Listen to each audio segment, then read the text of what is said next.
Hola a todos y todas, mi nombre es Rubén y hoy vengo a hablaros de planificación financiera. A nadie se le escapa la importancia que tienen los asuntos económicos y financieros en la vida de las personas y por ello se hace sumamente importante el poder gestionar y administrar nuestros recursos de la forma más eficaz y eficiente posible. Para abordar una explicación de esta materia me voy a servir de este esquema que os he desarrollado aquí a continuación, donde destaco diferentes puntos que son los que considero más relevantes para tener en cuenta a la hora de hacer una correcta planificación financiera. Comenzaré con los dos tipos de estados, un estado de más previsión social y un estado de menos previsión social. Un estado de más previsión social es aquel que es más proteccionista y garantista con el ciudadano, de modo tal que el ciudadano va a tener cubiertas contingencias y situaciones de riesgo tales como enfermedad, incapacidad, desempleo, jubilación. Todos estos aspectos quedarán cubiertos por parte del Estado de una u otra forma con uno u otro alcance. En cambio, en el modelo menos prestacional es el individuo el que se tiene que procurar y asegurar que de forma individual y privada va a tener cubiertas esas contingencias que puedan darse en el futuro. Va a tener que ser el individuo el que de forma independiente e individual garantice mediante la correcta administración de sus finanzas que va a tener cubiertas esas necesidades en caso de que en el futuro se pudieran presentar. ¿Qué implica esto? Que en los estados más previsionales o prestacionales la cultura financiera tiende a ser menor en la medida que todos parten de que el Estado va a actuar de red de seguridad y por ello no se preocupan o no tienen la necesidad de tener una mayor formación en materia financiera porque saben que gran parte de las contingencias que pueden sufrir a lo largo de su vida van a estar cubiertas por el Estado. A diferencia de un estado menos prestacional o previsional en el que los individuos saben que o bien ellos se procuran y se encargan de asegurarse el futuro o de otro modo puede que pasen situaciones muy complejas en diferentes momentos de su vida porque no tengan la capacidad de responder frente a esas necesidades que vayan surgiendo. La cultura financiera en uno y otro caso va a distar bastante y tradicionalmente los países de modelo menos prestacional como puedan ser los anglosajones, la población suele tener un nivel de formación en cultura financiera superior. Luego pasamos a diferenciar los dos tipos de modelos, un modelo anglosajón y un modelo continental europeo o japonés. El modelo anglosajón estaría directamente relacionado con lo que son estados menos prestacionales. En este caso lo que les destaco, lo que marca la diferencia en estos estados es que el peso de la red bancaria en la intermediación financiera es muy inferior. A diferencia del modelo continental europeo o japonés, donde el peso de la banca tradicional es muy relevante, en el modelo anglosajón no es así, o sea, toda la intermediación financiera es llevada a cabo tanto por la banca como por otras entidades, digamos, del sector financiero que son paralelas a los bancos y que se encargan de ofrecer, digamos, asesoría financiera y ofrecer instrumentos financieros a los individuos. En cambio, en el modelo continental europeo japonés, los bancos acaparan, digamos, todo lo que es el peso de la gestión financiera de los individuos, ya sea a nivel de asesoramiento o ya sea a nivel de catálogo de productos. Esto hace que en el modelo continental ese catálogo sea muy simplificado y sea muy estandarizado, a diferencia del modelo anglosajón, donde los instrumentos financieros pues, son más sofisticados, son más diversos y permiten, digamos, realizar un traje a medida de los clientes mucho mejor de lo que permite, digamos, los productos y la oferta que tiene la red bancaria tradicional en los estados del modelo continental o japonés. Por otra parte, bueno, tenemos que destacar por encima de todo cuando hacemos la planificación financiera cuáles son los objetivos, ¿no? Los objetivos al fin y al cabo son pues, bueno, cubrir las necesidades financieras presentes y futuras. Evidentemente, según la fase de vida en la que estemos, pues vamos a tener unas necesidades u otras. No es lo mismo pensar a largo plazo, como puede ser la jubilación, que pensar en dar la entrada a un piso, pagar la universidad de nuestros hijos, pagar un coche, o sea, dependerá de la situación y de los objetivos que tenga cada persona en según qué momento, ¿no?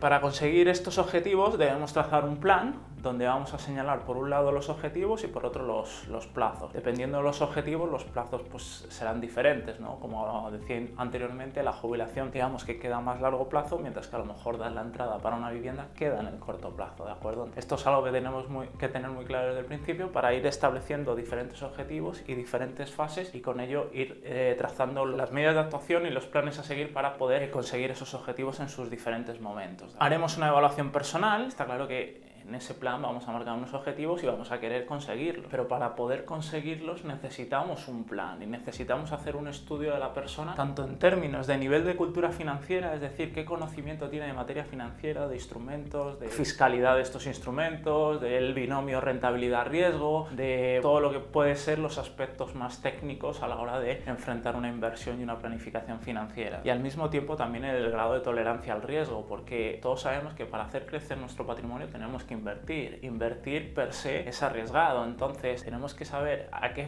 objetivos nos enfrentamos, qué tipo de instrumentos elegimos y qué riesgo llevan asociados esto. Los instrumentos con más riesgo se les va a exigir una mayor rentabilidad, pero la rentabilidad no es cierta, no es asegurada. Entonces tenemos que ser conscientes si cuando elijamos estos instrumentos más arriesgados, emocionalmente vamos a estar capacitados y preparados para soportar pues, las embestidas del mercado, la volatilidad del mercado, la incertidumbre o simplemente todo el ruido mediático que nos rodea y que muchas veces, gran parte de las veces, condiciona nuestra toma de decisiones, por no hablar también de nuestro entorno más próximo, que muchas veces también nos influencia pues, metiéndonos miedo o haciéndonos dudar, digamos, de nuestra idea, ¿no? Entonces hay que ser muy cuidadosos en ambos aspectos, tanto en el conocimiento técnico como en el manejo de las emociones. Luego destacaremos los tipos de necesidades financieras, destaco 4 básicamente. Primero la de consumo. La de consumo respondería a lo que supone realmente vivir, ¿no? El día a día, manutención, vivienda, un ocio razonable, o sea, todo lo que implica nuestros hábitos diarios, pues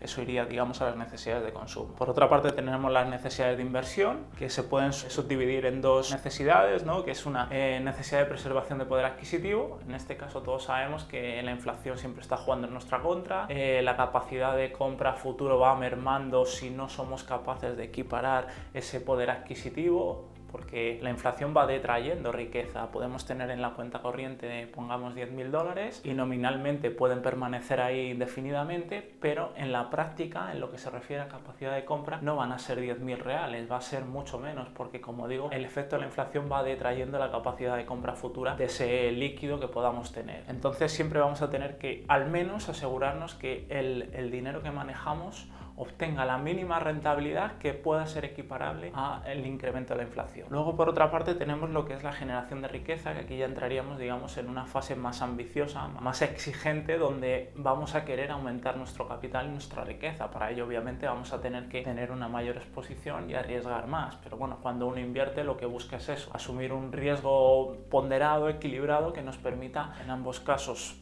preservando capital, tratar de ampliarlo en la medida de lo posible, ¿de acuerdo? Luego otra necesidad sería la de previsión. Las necesidades de previsión van a ir un poco ligadas a lo que hablamos anteriormente de los diferentes modelos de estado. En el caso de los estados más prestacionales, sabemos que, bueno, dependiendo de unas condiciones y unos periodos de cotización, en teoría vamos a tener en el futuro una mínima pensión garantizada, que dependerá de cuánto hayamos contribuido a lo largo de nuestra vida, por qué periodo, cantidades, etcétera, ¿no? Pero en principio podemos esperar una pensión. No sucede lo mismo en otros estados menos prestacionales, donde la pensión no está asegurada y recae en el individuo la responsabilidad de asegurarse esa pensión futura, empezando a ahorrar desde muy temprano, desde muy joven, ¿de acuerdo? Entonces, las necesidades de previsión, tanto en un modelo como en otro, pueden ser interesantes, porque en el modelo prestacional el individuo puede querer complementar la pensión pública, mientras que en un estado menos prestacional, como no la va a poder complementar, sino que la va a tener que crear, pues tiene que ser más ambicioso si cabe en el aspecto de las necesidades de previsión, ¿no? Y para ello pues tendrá que bien ahorrar a través de planes de pensiones, fondos de pensiones,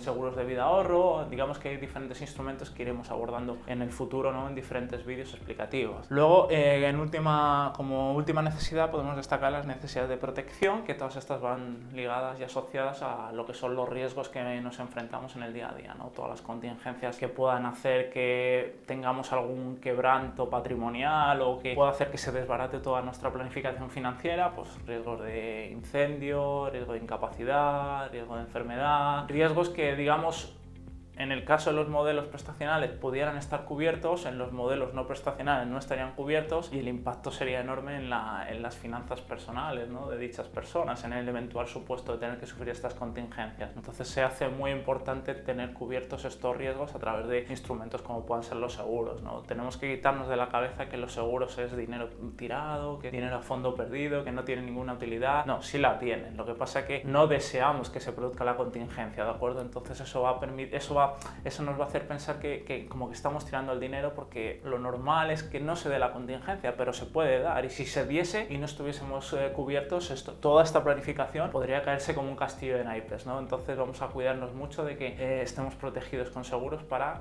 poder garantizar la solidez de este plan, ¿de acuerdo? Y ya en última instancia destacaré tres fases del ciclo financiero, que por una parte sería la fase de acumulación, por otra la de consolidación y en última instancia la de protección. La fase de acumulación es aquella que se da en la primera fase de nuestra vida, cuando a lo mejor pues, empezamos a trabajar, estamos solteros, tenemos un horizonte temporal más prolongado y esto nos permite poder ser más ambiciosos a la hora de abordar nuestros objetivos y nuestras inversiones. Podemos exponernos más, asumir más riesgos, también a lo mejor poder tener más capacidad de ahorro porque tenemos menos gastos, no tenemos familia todavía. Entonces en esta fase es cuando tenemos que poner toda la carne en el asador. Luego la segunda fase sería la fase de consolidación. En este caso es donde ya vamos a querer conservar patrimonio y al mismo tiempo pues, tratar de hacerlo crecer, pero de una forma más conservadora, sin tanta exposición y asumir tanto riesgo. Y ya luego en una tercera fase, que sería la de protección, que podría estar, digamos, conectada con la fase de jubilación, donde ya lo que queremos es pues, vivir de las rentas, vivir, digamos, de todo ese patrimonio que hemos ido acumulando anteriormente y pues tratar de vivir de una forma holgada y tranquila, sin sobresaltos, ¿no? Y sin tener que estar expuestos a ese estrés de, pues, como comentaba anteriormente, el manejo de emociones, porque estemos invertidos en, digamos, en operaciones de más riesgo y bueno, pues esto, digamos, no tiene sentido ya en la fase de protección o ya en una fase de jubilación donde lo que queremos es disfrutar del trabajo hecho anteriormente. Entonces, bueno, pues esta sería un poco la presentación, ¿no? Los temas fiscales, por supuesto, que son un aspecto súper relevante y, bueno, pues es algo que también se debe considerar, pero lo he querido sacar de aquí porque eso ya me parece mucho más técnico, ¿no? Queda mejor en otro vídeo. Igualmente,